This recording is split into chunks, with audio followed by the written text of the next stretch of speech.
Hello everyone, my name is Alex. I'm a 2000 rated over-the-board chess player, and in this series I'm trying to climb basically as high of a rapid rating as I can while explaining my thought process as best as I can for your education and entertainment. So we open with e4, I play e4 with white against anything, and we'll see what my opponent plays. Alright, my opponent goes for e5, so we're going to go knight c3, the Vienna game. I am actually currently working on a Vienna course on my school community, link in the description, because the Caro Khan course is essentially done, and I think it's the most comprehensive Caro Khan course out there, to be honest, so you can check out that with a free 7-day trial. So we're going to go knight c3 and bishop c4, essentially trying to put a lot of pressure on the d5 square and set up potential attacking opportunities in the future. One of the main ideas of the Vienna game, as opposed to the Vienna Gambit with knight to f6 and pawn to f4, is to play these pieces like this to control d5, to stop black from playing d5 and exploding the center, because we want to keep the center closed for now. We then want to play something like d3 and lash out with the move f4 in a lot of lines. And we can put our knight behind the pawn, we can castle and try and get our rook on the open file. And you can see how we could end up putting a lot of pressure on squares like f7, depending on how the game goes. My opponent goes knight to f6, which is one of the best lines that black can play. We're going to go pawn to d3. And here, again, there's no d5. We control the d5 square incredibly well. One of the best moves here for black is this move knight to a5, essentially just chasing our bishop away, and we can't really defend it. But he goes bishop c5, which is another critical line. We're going to go pawn f4 and try to attack black immediately. If black takes, we can take back. We can also look to play knight f3 and pawn to d4. He goes pawn to d6, and we're going to continue with knight to f3. Now, there's some very interesting lines here after the move knight to g4, because, of course, the bishop is now opened up to the control of the g4 square, and black can try and look to attack the f2 square. In fact, this position is just good for white, and this is one of my favorite lines in the Vienna, where after knight to g4, we can counterattack with knight to g5, and it turns out that our attack is stronger than black's attack. He goes bishop to g4, though, which is a more principled approach. Just getting all the minor pieces out, pinning our knight to our queen, preparing ideas like knight to d4 to apply more pressure to the pinned piece. Very principled. Now, I believe knight to a4 is the key idea in this position. And knight to a4 is a bit of a strange move, I will admit. But the problem is that we want to castle, right? A move like h3 doesn't make much sense, because after take and take and knight to d4 and queen to f2, guarding the c2 square, we're going to be under a lot of pressure from this bishop, right? So that's a problem. Therefore, we need to use the idea that I was talking about that black could have gone for earlier with knight to a5, and we need to reverse that, essentially, on black and chase away his bishop with knight to a4. If the bishop gives a check on b4, we can just play c3, and after the bishop goes back to a5, we can kick it with b4, and after the bishop retreats, we can take it. If he just retreats straight to b6, we're going to snap the bishop, and we're going to get castled. Now, already we are actually setting a trap in this position, believe it or not. The trap is that knight d4, if I remember correctly, or if I can calculate correctly, doesn't work. It looks like this works, applying pressure to the knight, because it's pinned to my queen. However, there is a bit of a problem after f takes e5, because if f takes e5, we have bishop takes f7, king takes f7, and knight takes e5 check, hitting the king, hitting the bishop, and we will win back the piece, and we win the f pawn and the e pawn, so we'll be up 2 pawns. Now, the thing we have to check, though, is after f takes e5, can black play knight takes f3 check, or maybe bishop takes f3 check? Well, let's see. So if we play fe5, knight f3, gf3, the knight and the bishop are both under attack.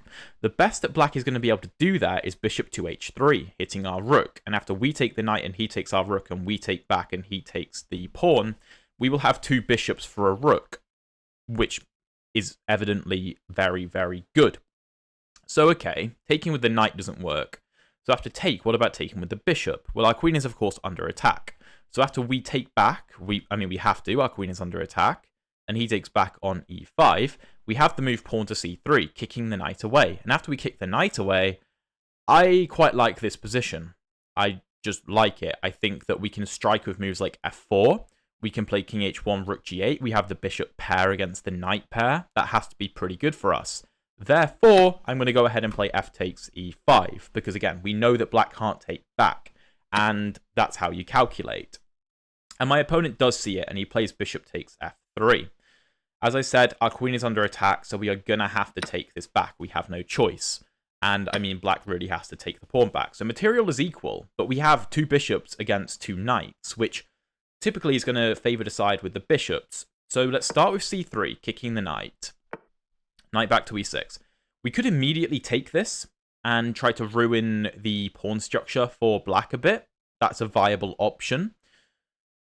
We could look to play f4. After take, we only have 1 bishop remaining, so not too sure about that. We could go king h1, just preemptively getting off of the diagonal. Also an option. We could consider moves like queen to b3, trying to apply more pressure to the knight, although we do have to watch for knight c5 counter-attacking in that position. So I'm very much drawn towards taking the knight. I kind of expected it to go back to c6, to be honest. So if bishop takes knight, pawn takes... Again, queen to b3 is viable, applying pressure to the pawn. And after something like queen to d7 defending... it's interesting. I just don't know if we have enough. I mean, the pawn structure does suck, but d3 is also quite weak. That's the downside of trading off this bishop. Again, if f4 take... I mean, you have to take it. Bishop takes. If black just castles, then... I mean, we just have a full center. That's got to be good. Yeah, I think I like this. I'm not really concerned about my king. I don't think my king's in any danger. Although it looks like it has no pawns protecting it. You've got to think realistically, how is black going to attack my king? And I'm not seeing it. So he does take, which looks reasonable. But I'm thinking just like queen f3, rook f1, d4, e5, these kinds of moves. And I'm not really seeing how black defends himself. Because we dominate the center. Yes, we have no f-pawn or g-pawn. But black has no e or d pawns, right? I think that's a pretty good trade-off, personally. He also has a set of doubled pawns on the b file, which aren't really impressing anyone. And although he has an open rook, which normally is good, a2 is defended by the bishop. This bishop can't really be opposed. Like, it's going to be safe on b3 no matter what if I need to drop it back. So I'm already thinking we probably have a near winning position, to be honest. And with 15 moves in, I don't think that's too bad. Okay, queen d6. Maybe my opponent wants to castle queenside. That would be viable. E5 is tempting, but after queen takes, we don't quite have a follow-up. Because, you know, the knight controls that square. Our rook is under attack, so we need to do something. Rook to f5 looks interesting. Preparing pawn to e5. And if queen d7, counter-attacking the rook. I guess queen f3 hitting b7 is interesting. So rook f5 is a move. Also queen f3 is a move. Also queen f1 is a move. Although it's a bit more passive. Basically the point would be that e5 now is a threat, because if queen takes, my queen supports rook to e1, pinning. But and on queen f3, I can't play rook e1, that's the point. But I don't think it's justified. I can still play d4 and e5, so that makes a lot of sense to me. Just thinking through quickly, I think queen f3 makes sense. If my opponent castles queenside, that just looks so risky. I mean, f7 hangs to begin with. I don't think that black has enough compensation there. I don't think he does. Castling queenside is... It's interesting, but I mean, a4, a5 is a problem. d4, e5 is a problem. Bishop takes f7 is a problem. I'm not seeing it. I'm not seeing it, and I don't think black actually has an attack against us, because while our king doesn't really have many pawns to defend it, the black pawns are stopping him from actually launching an attack because they're in the way of his rooks getting on the open files. By the way, if you're enjoying the video so far, please drop a like and subscribe if you haven't already. I'd really appreciate it. And yeah, I think this is a very good endorsement of the Vienna opening, the Vienna game. It's, I think, gets a bad reputation for being, I don't know, maybe easy to play against. I disagree. I mean, I've had games against, like, several titled players where I've won online. I've also played it against a titled player over the board in a rapid game. I did lose the game, but the opening was by far better for me. I just failed to capitalize on it properly. So, I mean, he was a strong FIDE master, if I remember correctly. So, I think it's completely viable, personally. And, I mean, the most of you watching are going to be, like, I don't know, 1500 and below anyway, and I guarantee it works at that sort of rating level. That's not up for debate. It's one of the best scoring second moves for white. Rook a5. Whoa, okay. That's a move. Controlling e5, I guess. Maybe rook to g5, but I can just slide the king over. That's not really very scary. That's a hell of a move, but I don't think it's that impressive. I think we can just go d4. Threatening pawn to e5, and then black is lost, no? Because the problem is, e5 is going to fork the queen and the knight, but even if you move the queen somewhere, I mean, you can go to c6 to try to attack my bishop, but I can just drop the bishop back. But once e5 lands, the knight is going to have to move, and then all the pressure is going to pile up on f7. I can also bring my other rook into the game to help out. I don't think this works. I don't think this works. It looks nice, getting the rook to g5. But how are you going after my king now? I'm not seeing it. You can try queen c6 to try and stop me from going pawn to e5 because of a queen trade, potentially. I still think I'm at least winning f7, at the very, very least. And I'll have a super strong pawn chain in the center.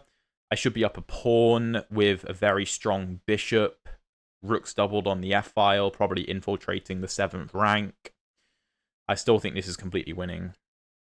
And e5 is a major threat. e5 is a major, major threat. Black has to address it. This rook doesn't do anything. I don't think it's a target because I don't really have a clear way to attack the rook. So I'm not claiming that it's a liability necessarily. I just don't think it's useful, right? It's just there. It's fine, but, like, black needs to be concerned about f7. So, okay, he goes queen c6, as expected. So if I play pawn to e5, he can't really trade queens with me, because if taken, he moves the knight, then f7 will hang. So if e5, he will have to take my bishop. I can take his knight. I mean, to be fair, that does look completely winning. However, I think it might be easier just to drop the bishop back, because I don't really see how you stop e5. I mean, bishop e3, let's say castles, adding more defense to the f7 square. That makes sense. If, let me think a second. I've got to be a bit careful, because if something like e5, take knight to e8, that's a move. Because after rook here, the knight can come to d6, defending the... Oh, no, I control that square. Oh, that's fine then. Yeah, bishop e3 should be fine. I don't think we need to rush. The e4 pawn is well protected. That can't be taken. And this rook doesn't really have any moves. Can't help. We're controlling, like, all the key squares on the 5th rank. And nothing is happening on the g-files. My opponent castles. But... what? Pawn e5. Queen f3, rook f3. Knight to move somewhere. Maybe there's knight g4? And after rook f1, knight h6. Defending. Still looks losing because of e6. Because if taken the king moves, then the rook hangs. But I think we can probably just triple up anyway. I don't think there's any rush. If this knight moves, then f7 falls. And black can't really defend much more. I have 1, 2, 3, 4 pieces just lined up on the f7 pawn. And this is basically what I was saying right at the beginning of the game. All the way back here when I was explaining.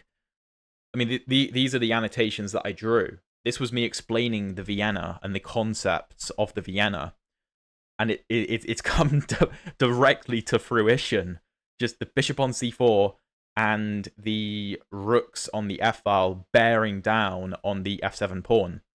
And as the game has gone on, that is exactly what has happened.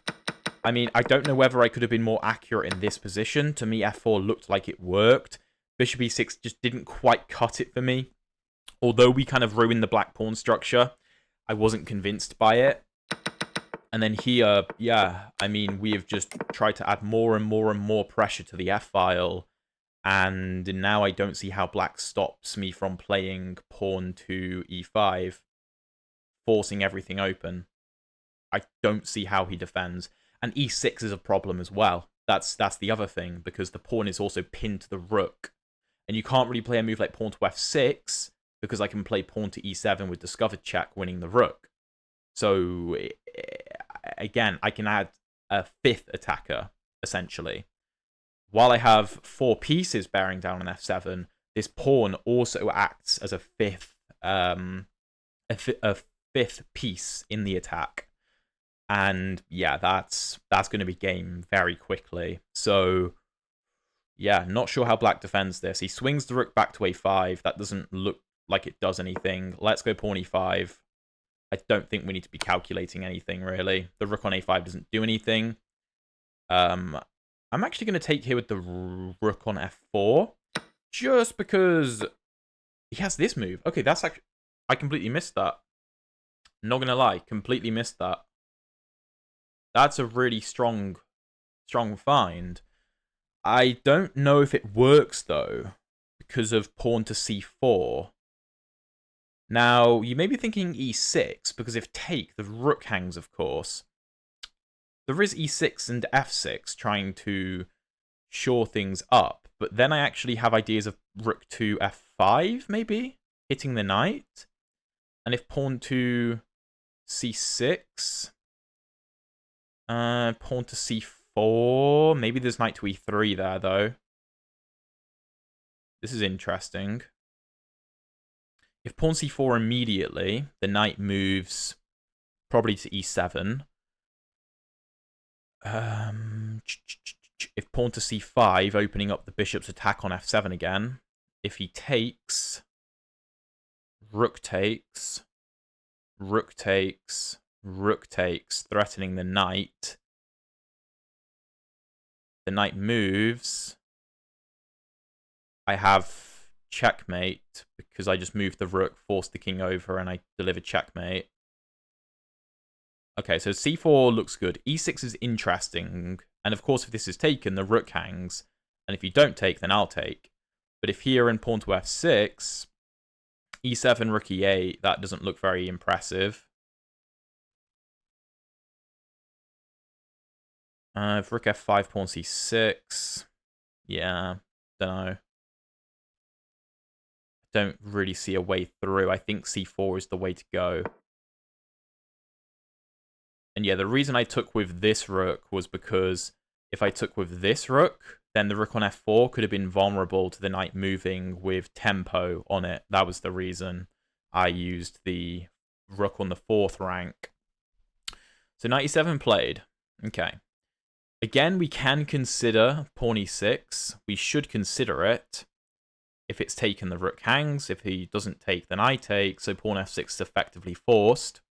But the knight is blockading, so I can't really do anything there. So I was thinking pawn c5, opening this back up. And then the knight doesn't have access to the d5 square. That's the idea. Because now I cut the rook off. So I think rook takes just works. The knight is vulnerable. We taking with the bishop makes no sense. We should take with the rook. You might want to take with the bishop because it comes with check, but that defeats the purpose. The point is that we want threat of discovered check, and we want a rook on the 7th rank, just hitting everything. Also, bear in mind, our e-pawn is now a passed pawn.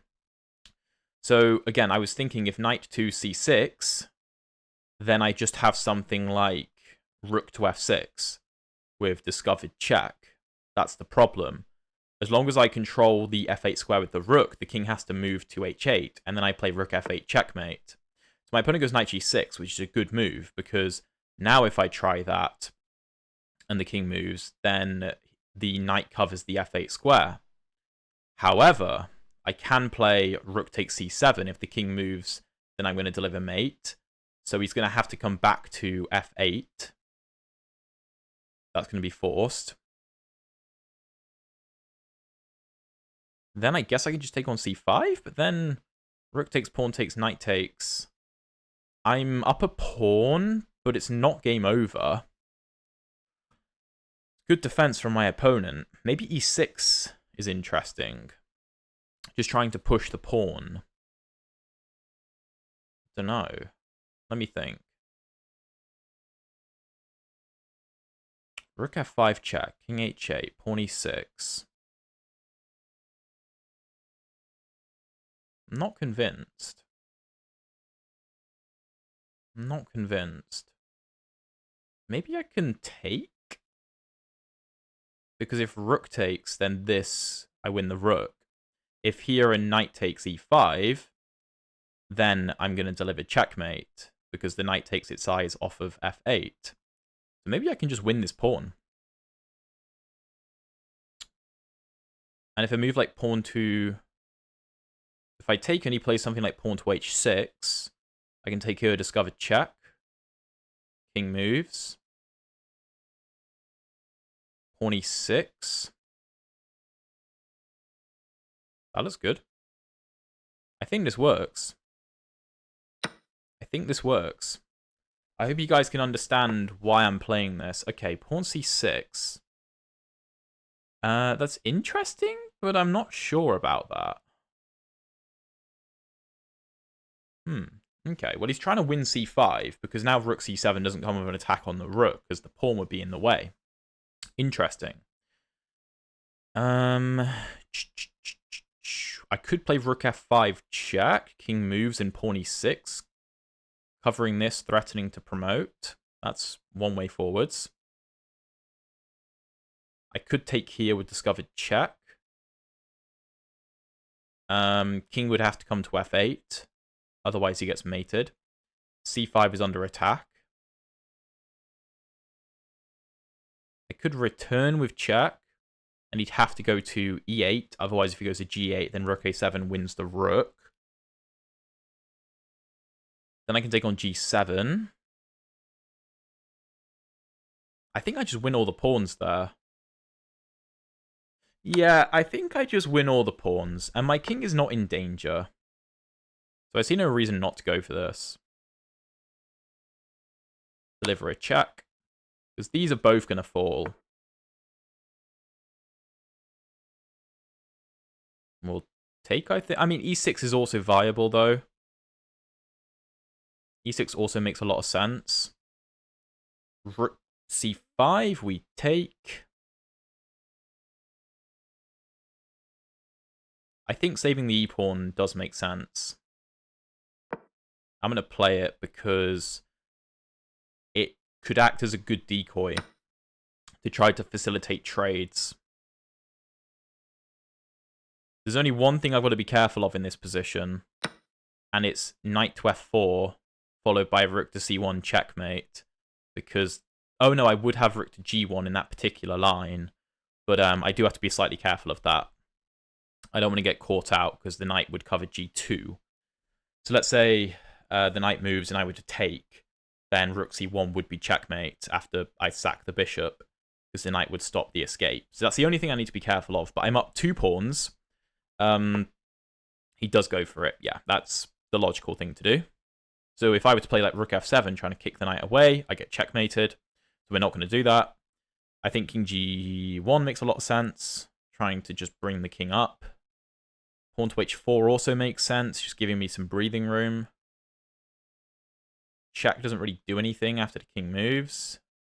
e7 doesn't really do anything. I'm just going to lose the pawn after check, and I move the rook, and then he trades and takes the pawn. What else? What else? I could go rook to g4. Then if check here. I'm kind of like king g1, though, just trying to bring the king up. Yeah, let's do it. There's no forks between the king and the rook because they're so far away from each other. So that's fine.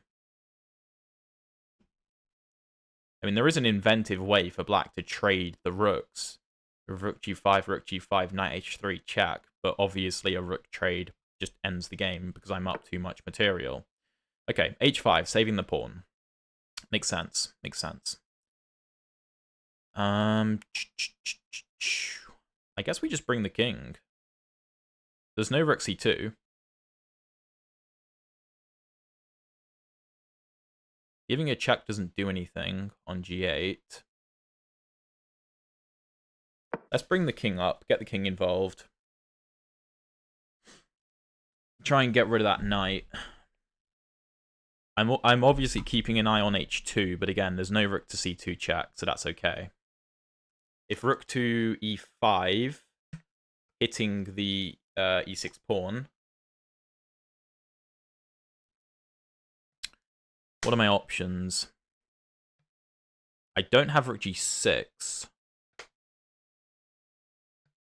I guess rook c7, hitting c6. Does allow this check, but after king to f3, you'd be caught in a double attack. I'm going to admit I did kind of miss that check, but my king gets really active now. I'm not sure that's good for black. Yeah, you win that, but also you don't really have a way out. I cover all these three with the bishop, and d3 is covered by my king. King here? I don't know, this looks dangerous. What about the simple rook to g2? There is knight c4 check, I guess, so I do have to move the king. But let's come into d4. King is still covering d3. King is really active. The rook can't move with check. Where does the rook go? a5? Trying to help knight a4, maybe?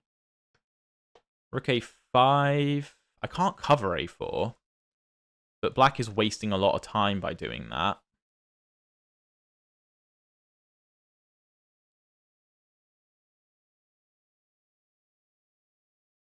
Let me think.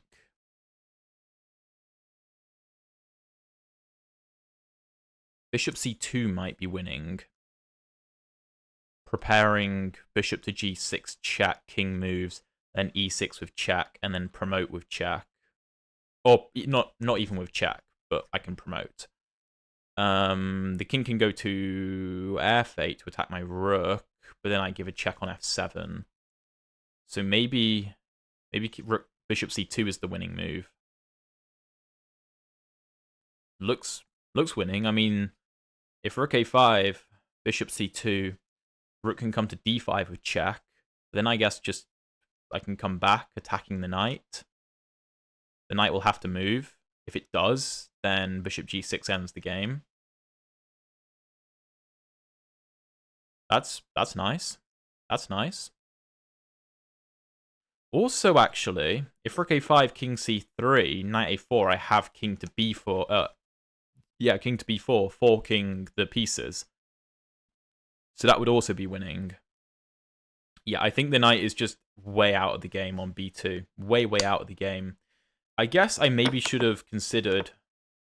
Well, I didn't have bishop c2 in this position, to be fair, because the rook was controlling that square. My bishop didn't really have a way into the game. I think just marching the king up probably the best way to go about the position, because the black king can't really move. It can't do anything. You know, if the black king tries to come to f8, I can just give a check on e7, and the king can't take because I would promote. Rook c1. Okay, that's a move. Preparing knight to d1, I guess? I also can't go bishop c2, so it also stops king in. That's interesting. It is interesting, I have to say. So if rook to g2, he doesn't have rook d1 check. So he'd have to go knight d1. The knight still has no moves, though.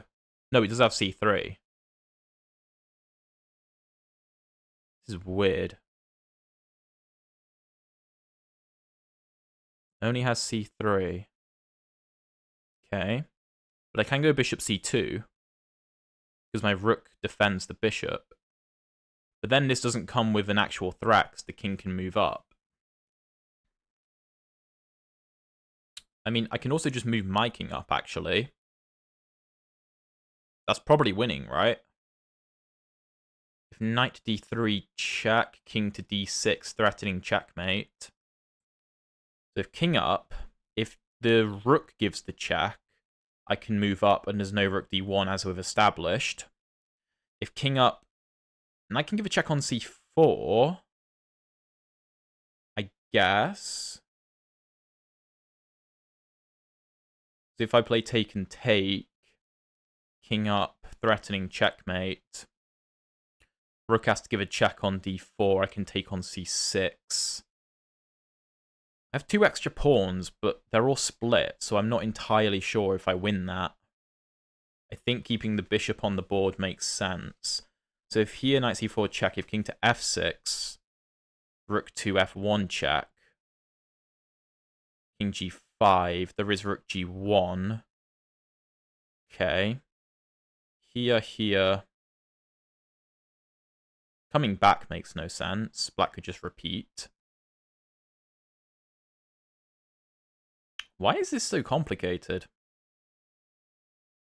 really is complicated.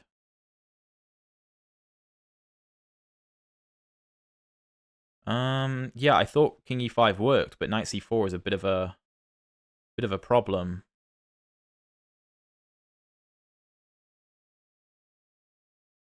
Can I just go rook h7, hitting the pawn?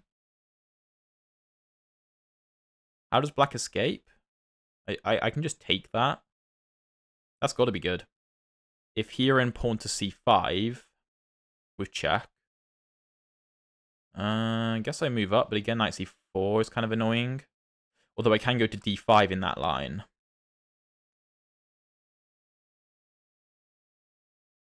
Yeah, I think I like rook h7. Because black can't really move. He doesn't really have moves.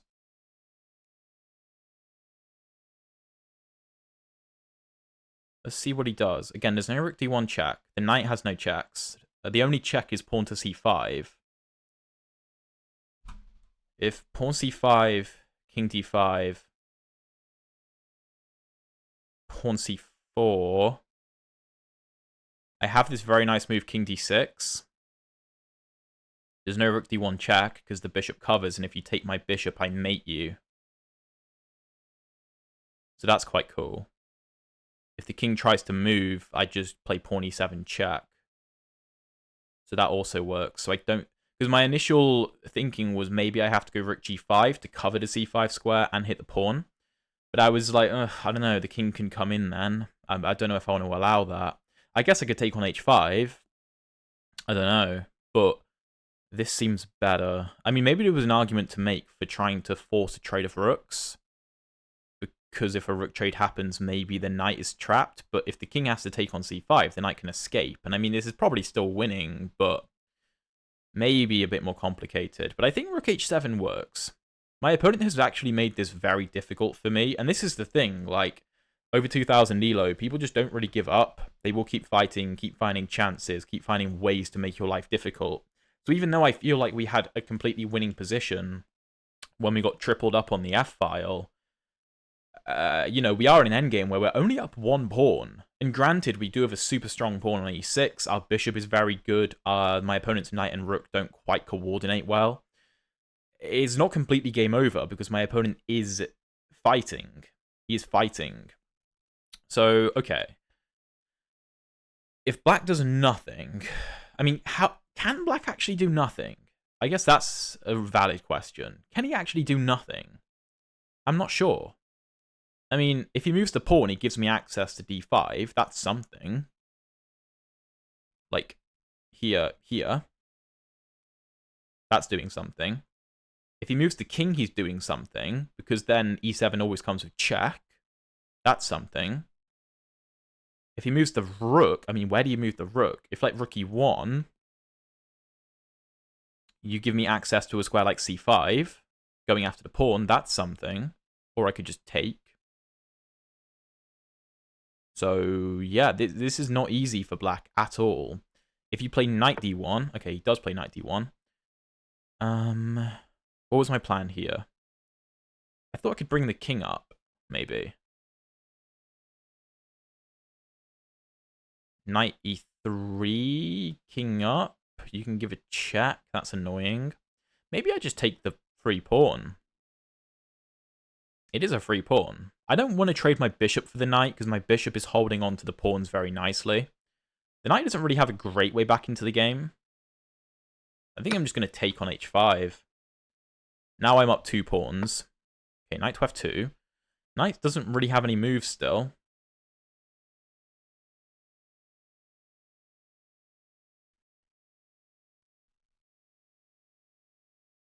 I'm going to give a check and then come back with another check just to reset. King can't come here because of this. Picking up the knight. King back here. If I bring my king up and he gives this check, I can come into d6 and I'm going to mate him. If the king goes back and I come up and he gives a check here, then I come here and there's no rook d1, I'm going to mate him. I guess the idea would be if king e8, king e5, rook e1. Whoa! Isn't that just checkmate in 1? Rook d7. That's a nice checkmate. GG. So I was thinking, king here, king here. He would probably try and give this check, because if he gives a check with the knight, I come in and it's game over. So king up, knight check, I can take, and there's no follow-up. That was my idea. So this is what I was going for. But of course, king to d6 just ends the game instantly. The king can't come forward, and he can't come here because I pick up the knight. GG to my opponent. He fought very hard. He fought very, very hard. Fair play.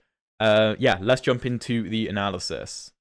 All right, that's not bad. 93.5% accuracy for us. 82.4 for my opponent. So, yeah, my opponent fought very, very well. And by the way, again, school community, first link in the description. I'm going to be releasing a Vienna course, so that will cover the types of lines that we just played in this game. So if that appeals to you, you can join the school community, and you can check out the full Caro-Kann course to begin with. So, okay, e4, e5, knight c3, knight c6, bishop c4. What we would love to see is bishop c5, and then there's some crazy lines after queen to g4. This is what we want. But my opponent goes knight f6, which is the best move. So d3, as I said, knight to a5 is quite a good move in this position. The engine here likes knight g to e2, allowing this. I don't like those lines. I prefer bishop back to b3 and opening up the a file for my rook. That's what I personally prefer. And after something like pawn to d5, we can play something like take and queen f3, I think, is a line. Or maybe it was queen h5, trying to apply pressure. There's some interesting stuff. There really is. And this pawn structure is quite strong, actually. I quite like it. But, okay, my opponent goes bishop c5, and then we go pawn to f4, trying to attack in the center. If this is taken, we can just take. Not a problem. So pawn d6, knight f3, bishop g4. As I said, there's some crazy lines after knight g4, knight g5, which will be covered in the course. But my opponent goes bishop g4. We go knight to a4, which is basically the only way for white to really fight for an advantage. As I said, h3 doesn't quite work because of bishop takes, queen takes, and knight d4. And we're in a lot of trouble. So the engine actually, yeah, just thinks we're worse considerably. So you have to go knight a4, chasing the bishop. Bishop b6, we snap the bishop off the board and castle. The engine here kind of likes pawn c3. But the thing is, knight d4 doesn't work. So I don't see the point in playing c3, because we want the knight to come into d4. And then we can play fe5, the only move that holds on to the advantage for white. Point is, if de5, bishop f7, king f7, knight e5, king g8, take, and take. And we're up 2 pawns. And you can't take on c2 because of checkmate. So, black would basically just have to move the king. And then after something like, I don't know, bishop back to b3, we would just be up a pawn and the black king's on e7. That's pretty good going. So, I mean, you could argue knight b3, you can't take with the a pawn because the rook hangs, so cb3. I mean, I will happily just take a slightly weak pawn. That's not an issue. Like, rook f8, engineer likes bishop d2, threatening bishop to b4 ideas. We're doing incredibly well. So my opponent takes with the bishop. As I said, knight takes doesn't work because of g takes. Both minor pieces are hanging, and after bishop h3, ef6, bishop f1, queen f1, queen f6, I have 2 bishops for the for a rook, and that's gonna be completely winning because the bishops are already very powerful. So bishop f3, gf3, de5. This is the only way forward for black. We kick the knight away. Knight e6 felt wrong. I thought he was going to go knight back to c6, but turns out the only move is actually b5, counter-attacking my bishop. And after bishop f7, king f7, cd4, queen d4, king h1, we are still better. We're going to explode the center with f4. So knight e6, f4 is the move. It's the only move. I was considering taking. The engine doesn't like it. It thinks this is equal. In fact, black might actually be slightly better because my d-pawn is kind of weak. So I decided to trade off my dark squared bishop instead, and I thought this was very good. The queen e6, queen f3, we apply more pressure. Rook a5 doesn't do anything. You have to try and castle in this position. I thought black might try going queenside. I thought this was suicidal after something like d4. e5 is on the way, a4, a5 is on the way, f7 is hanging. Black has no attack. So rook a5, d4, rook g5 doesn't do anything. Queen c6 is the best move. And bishop e3 is the best response. I was considering pawn e5, and after queen c4, ef6, gf6, I thought we must be better. But, like, there are open lines against my king. I'm not that big a fan of it. The engine actually thinks black can castle here and that he's okay. I'm not up any material. So, bishop e3 is the best move. Castles, rook f1 is best. Rook a5, pawn e5, take. And by the way, we have to take with this rook. If we take with this rook, then knight d5 comes with tempo. And after something like rook to g4, we're still better, but black can try and survive this. So rook 4 takes f3. Means that the knight moves without tempo. And here the only move is c4. e6, and black, as we established, has to play pawn to f6. That's the only move. Then if I try c4 and knight to e7, I can't play c5 with tempo. That's the problem. I'd have to settle for d5 and try and use my pawn center to win. It's not really enough. So c4, it has to be played. So that after c5, it comes with tempo. So bc5, rook f7, which is important. Bishop f7 isn't as good. After rook f7, knight g6 is basically the only move, covering f8. If you move the knight to c6, you lose instantly. I just move the rook. You can sack a pawn, you can sack a rook, but the king has to move, and then I mate on f8. So you have to play knight to g6, a good find from my opponent. And here, d5, this can't be taken, because rook c7, and I win the rook. So he goes pawn c6, which I thought was quite a good find. And here, rook b7 check is not the best move. Okay, what is? Engine likes rook f5. I did consider this, followed by e6, covering... I think, for some reason, I got spooked about knight e7, but I just have checkmate, so I shouldn't have been spooked.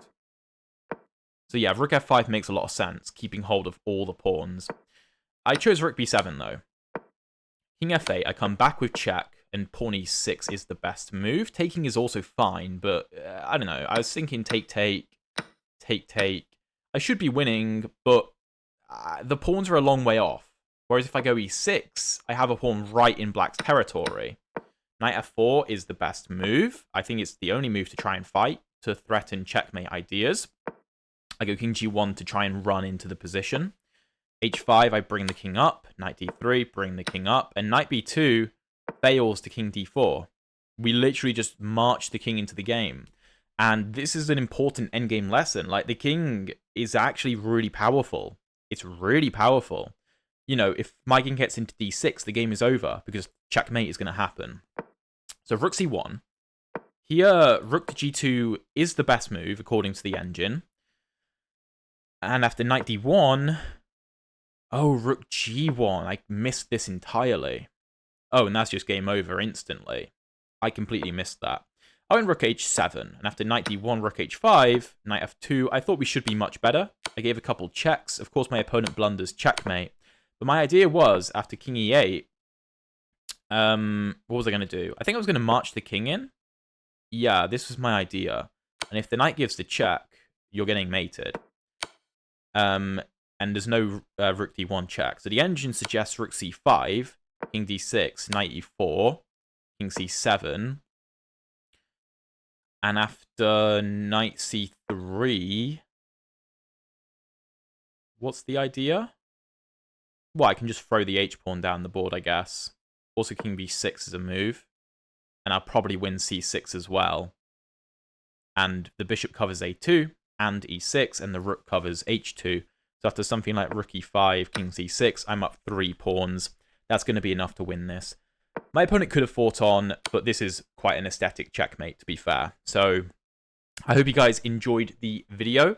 And yeah, I will link well, I do have a full Vienna course on my channel, which in my school community, I'm going to be doing a far longer version of it, a far more intricate version of it. But this will be a great taster if you do want to learn the Vienna. And if you want to see the previous episodes of this Rapid Chess series, the playlist is down there.